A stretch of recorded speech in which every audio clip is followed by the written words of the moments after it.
Most people think flying gets easier once you hit 65. It doesn't. Hi, I am Daniel. After 10 years working as a travel agent, I can tell you this: I watch travelers wear themselves out in airports every single day when they could have had help from the moment they arrived. Not because they didn't qualify, because nobody told them they could ask. So today, I'm going to explain what actually exists, what's a myth, and how to make flying far easier than most people realize. When I was booking travel full-time, these were things we arranged for clients constantly. But if you're booking your own flights now, no one is walking you through it. And that's where the confusion starts. Let's clear it up.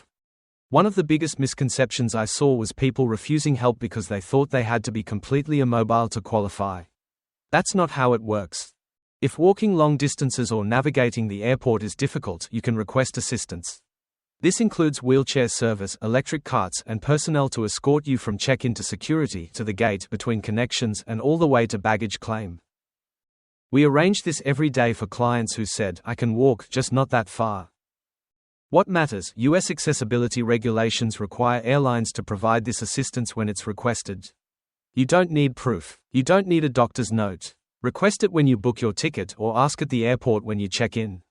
That's all it takes. So let's be clear right now. These services exist to solve problems, not to market perks, which is why many travelers never hear about them. The system isn't built around age. It's built around need. There's a program called TSA Cares that coordinates assistance getting through security checkpoints.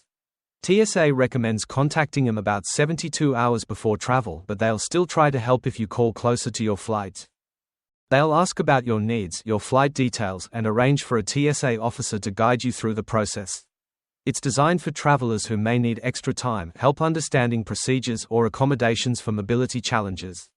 The number is on the TSA website. Passengers 75 and older may be allowed to leave their shoes or a light jacket on, depending on the situation. But this is not TSA pre-check. You're still screened. Liquids and electronics still come out. If something triggers an alarm, you'll get additional screening. It's an adjustment to make the process more manageable, not a bypass. Something most people don't realize: if you can't stand for long periods, TSA will screen you while seated when requested. They'll bring a chair over, or you can stay in your wheelchair. That covers security. Now let's talk about moving through the airport itself. This is where the real support comes in.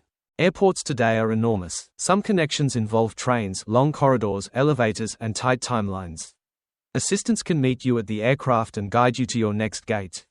This turns a stressful connection into a guided walk for travelers changing planes in unfamiliar airports. Knowing this exists can completely change how you experience layovers. Early boarding isn't just for elite frequent flyers. If you need extra time to board safely, move at your own pace, or avoid the rush down the aisle, pre-boarding is available. This is based on mobility or assistance needs. If boarding with 200 other people feels overwhelming or unsafe, mention it to the gate agent before boarding begins. Walkers, canes, CPAP machines, oxygen concentrators, and medications are treated as assistive equipment as long as they are medically necessary. They don't count toward your carry-on limit. TSA will screen them, but they won't confiscate them or force you to check them. Flight attendants will help you store them once you're on board. Let the TSA officer know at the start if you're traveling with medical or assistive devices. Once you're on the plane, flight attendants can provide guidance and assistance, but they are not required to lift personal items due to safety and injury protocols. If lifting a bag may be difficult, request help during boarding from ground staff or consider checking the item. Flight attendants can help you get to your seat and answer questions about storing assistive devices. Now let's talk about the one people ask about constantly and where expectations are usually completely off. Yes, senior fares exist occasionally, but they are not universal, not guaranteed, and often no better than a standard sale fare. In 10 years of booking travel, we rarely relied on them because regular pricing was usually better. Airlines price seats based on demand, not age. These fares are unpublished. They don't appear online. Sometimes you have to call reservations just to find out if one exists for your specific route. And most of the time, there isn't one. So if you find a senior fare, great. But don't plan a trip around it. Think of it as a rare bonus, not a standard benefit.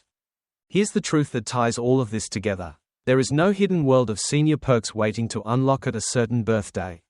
What actually exists is a system designed to provide assistance when travelers need it.